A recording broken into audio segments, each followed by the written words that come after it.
ازيكم يا حبايب قلب؟ عاملين ايه؟ يا رب تكونوا بخير وستر وصحة وسعادة ان شاء الله. معانا النهاردة المكرونة البشاميل اللي بشوية شوربة فاضلين عند ام عمرو. عملت بيهم احلى صينية مكرونة بشاميل. الطعم والريحة ما اقولكوش، حكاية حكاية حكاية.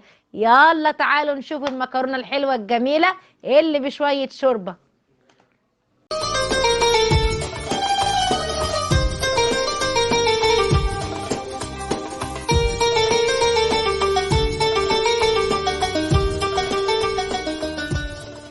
السلام عليكم ورحمة الله وبركاته. اللهم صل وسلم على سيدنا محمد وعلى آله وصحبه أجمعين. أشهد الله إنه أحبكم في الله. بجد وحشتوني، وحشتني تعليقاتكم الحلوة الجميلة، عشان والله كنت تعبانة شوية. وألف حمد وشكر ليك يا رب. الحمد لله نحمده ونقول فإذا مرضت فهو يشفيني. ألف حمد وشكر ليك يا رب. معانا النهاردة المكرونة البشاميل الجميلة الاقتصادية. كان عندي شوية شوربة وقلت اما اعمل بيهم اكلة. قاعدة محتارة مش عارفة اعمل ايه، قلت اما اعمل صينية مكرونة بشاميل. كده غلينا المية، وطبعا ادينا هنقطع الفلفل اهو عشان تعصيقة اللحمة. اللهم صل وسلم على سيدنا محمد. بسم الله ما شاء الله. طبعا لازم البذر يا جماعة اللي في الفلفل لازم نشيله. في اي تعصيجة لحمة ما نحطش الفلفل في البذر بتاعه، بنشيل البذر منه. كده هنعمل الفلفل مع بعض اهو. اللهم صل وسلم على سيدنا محمد. بجد وحشتوني او والله وحشني ان انا اتكلم معاكم. بسم الله ما شاء الله، لا حول ولا قوة الا بالله. الحمد لله رب العالمين. كده انا بقطع الفلفل اهو. بسم الله ما شاء الله، الله اكبر. هننزل بقى عليه باللحمه. بسم الله ما شاء الله. كده هنشوح البصله باللحمه. لازم البصله تتشوح كويس جدا مع اللحمه لحد كلها ما تتفكك من بعض. بعد كده ان احنا نفكر ننزل عليها بالتوابل. ليه بقى؟ عشان خاطر تكون اللحمه كلها اتشوحت مع البصله، ما فيهاش حته نيه. حبايب قلبي معانا فلفل اسمر، بابريكا، جنزبيل، توم باودر، وبصل باودر، وقرفه. حابين القرفه تحطوها، مش حابين خلاص براحتكم. بس عشان خاطر القرفه بتدي نكهه جميله جدا لطعم اللحمه، بالذات لما تيجي تعصجيها.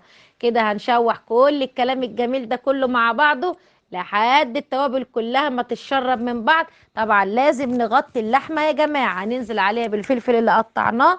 كده بسم الله ما شاء الله، اللهم بارك يا رب. قطعنا الفلفل اهوت ونزلنا عليه باللحمه مريحه جميله.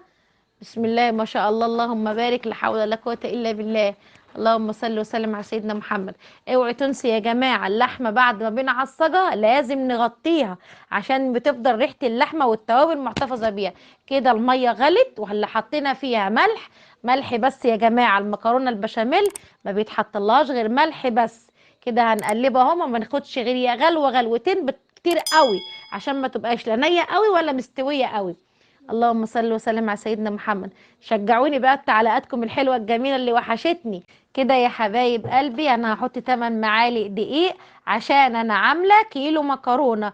الكيلو مكرونه على حسب البشاميل اللي تحبيه.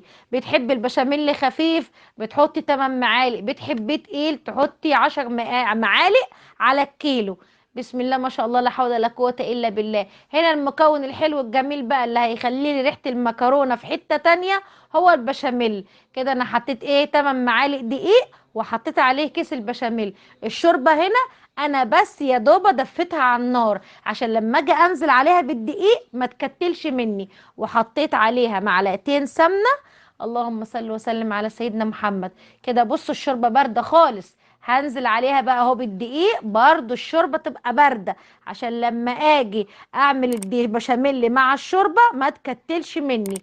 بصوا بكل سهوله جدا، وتكتل منك بقى وتبقى صعبه وهتعوز ان انت تقعدي تفككي فيها. بصي سهله جدا اهي، عشان خاطر الشوربه بارده مش سخنه. ده لو هتنزلي عليها الشوربه سخنه هتكتل منك ومش هتبقى حلوه. كده هنفضل ان شاء الله باذن الله ندوب البشاميل مع السمنه مع الشوربه كله على البارد. انا ما عملتش الدقيق ما حمرتوش عشان انا عامله البشاميل على البارد. كده بسم الله ما شاء الله اهوت. ما شاء الله بصوا القوام بتاعها كده عامله زي الكريمي بالظبط. هننزل عليها بقى فلفل اسمر وواحده ماجي عشان انا عندي الشوربه مش حادقه قوي، فهنزل واحده الماجي كلها. بسم الله ما شاء الله، اللهم بارك، اللهم صل وسلم على سيدنا محمد. الريحة والله حكاية، بسم الله الله أكبر عليها، بسم الله ما شاء الله. كده يا حبايب قلبي، بص المكرونة قوامها جميل جدا وريحتها وطعمها بسم الله ما شاء الله حكاية، اللهم بارك يا رب. كده الله أكبر، كده اهوت البشاميل اللي اتنسك كله معانا وهوت بقى قوامه كريمي خالص. هننزل عليه بقى بكبشتين أو 3 من المكرونة. ما تنسوش بقى اللايك الحلو الجميل بتاعكم واشتراكاتكم الحلوة الجميلة وتعليقاتكم الحلوة، عشان القناة إن شاء الله بإذن الله تكبر بيكم، والحمد لله كبرت بيكم والحمد لله رب العالمين. كده هنقلب المكرونة اهو مع بعض، بسم الله ما شاء الله، الله أكبر، اللهم صل وسلم على سيدنا محمد، اللهم صل وسلم على سيدنا محمد. ما شاء الله، بص قوام المكرونة جميلة جدا وريحتها والله حكاية، الله اكبر عليها، بسم الله ما شاء الله، اللهم صل وسلم على سيدنا محمد. بشويه شوربه، انت لما تعملي الشوربه اللي عندك شيليها ما ترميهاش، فبرضه في يوم هتحتاجيها، وفي اقل نص ساعه بالظبط هتكوني عامله صينيه المكرونه، وهتعملي بيها فطار وهتمشي الدنيا، والدنيا تمشي معاكي ان شاء الله بكل سهوله. لا هندور لسه على لبن، ولا عندنا شويه لحمه مفرومين وعندنا كيس بشاميل هنعمل بيهم احلى صينيه مكرونه بشاميل. طعم بسم الله ما شاء الله حكايه، اللهم بارك يا رب، اللهم صل وسلم على سيدنا محمد.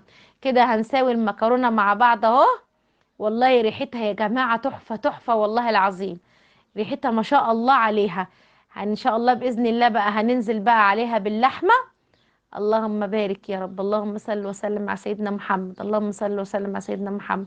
شوفوا بقى اللحمة عاملة ازاي، مستوية جميلة جدا وريحتها حكاية والله. ليه بقى؟ لان انا عصقت اللحمة وغطيتها، اهم شيء ان اللحمة تتغطى. اولا بتحتفظ بكل التوابل اللي حطيتوها كلها، بتعمل لها ريحة جميلة جدا وبتستوي حلو جدا. ما تاخدش بالفرن معاكي ربع ساعة، هتحطيها شوية على الرف اللي تحت هو بتاع البوتاجاز، بعد كده اول ما تبتدي انها تحسي انها غلت تقومي حطاها فوق على الرف اللي فوق تحت الشوايه، من اقل من ربع ساعه هتكوني عامله احلى صينيه مكرونه بشاميل، وبالف هنا وشفا. وما تنسوش الاشتراك الجميل بتاعكم وتفعيل الجرس عشان القناه ان شاء الله باذن الله تكبر بيكم ومعاكم باذن الله.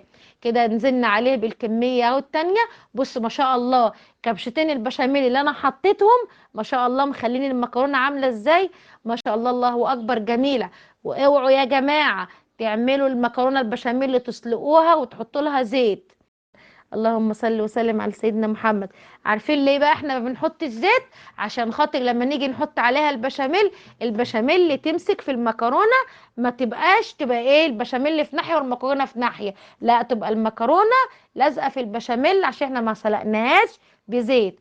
اللهم صل وسلم على سيدنا محمد. تعالوا بقى كده اهوت ما شاء الله، تعالوا بصوا الشكل الجميل، ولا كريمي كريمي كريمي وطعمها حكايه والله، بسم الله ما شاء الله. انا عن نفسي بحبها تكون البشاميل بتاعها يكون خفيف، ما يبقاش تقيل قوي، بسم الله ما شاء الله. تعالوا بقى نشوف الشكل النهائي. ادي يا حبايب قلبي الشكل الجميل، المكرونه البشاميل اللي بشويه شوربه، والله ما تعبتني ولا اي حاجه، في ربع ساعه عملت فطار بسم الله ما شاء الله، اللهم بارك يا رب. واكتبوا لي بقى في التعليقات بتاعتكم الجميله الصلاه والسلام على سيدنا محمد صلى الله عليه وسلم. انا مش عايزه تعليق في اي حاجه غير ان انتوا تعلقوا لي بالصلاه والسلام على سيدنا رسول الله. واستودعكم الله الذي لا تضيع ودائعه.